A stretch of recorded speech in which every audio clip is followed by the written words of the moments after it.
હવાર પડે છે ને ઘરની બહાર જઈને જોયું તો જોન જાતી જાય. કાર્તક મહિનો તો આપણા વાળાને જ નડે, અમને તો કોઈ નડતું નહીં. बात तो सही है.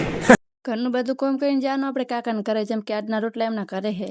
કાકાને ઘરે પહોંચી ગયા ને બેસી ગયા જમવા, ને બહેની સાથે સાથે મને મહેમાન ગતિ કરવા મળે ને મને હારું ખાવાનું મળે છે. ત્યાંથી ઘરે આવી ગયા ને આ જો અમારા નવીનભાઈ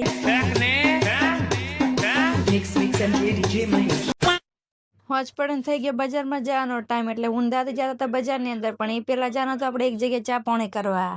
હવે હોય તો અમારા ઘણા બધા સંબંધી, એટલે એક જગ્યાએથી જઈ બીજી જગ્યાએ ચા પાણી કરવા જવું પડે. ચા પાણીમાં અંધારું થયું પરું તો જવાનું તો આપણે બજારમાં. હોજ ને 7:30 થઈ જાય પર જવાનું હજુ આપણે બજારમાં. એકચ્યુઅલી બજારમાં જવાનું કારણ કે બહેને લેવાની હાથની બંગડી.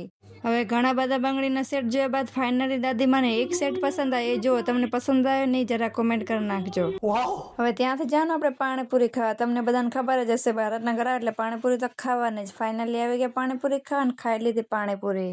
ભાઈ માટે દાબી લઈને ખસકાય આપણે મોમાન ઘર બાજુ, જેમ કે આજના રોટલા હે મોમાના ઘરે. આ બાજુ મમ્મી ચૂલા ઉપર ગરમા ગરમ રોટલા બનાવતા, મને આથી શરમ, જેમ કે હું વગર ઇન્વિટેશન ખાવાઈ જતી. अबे साले.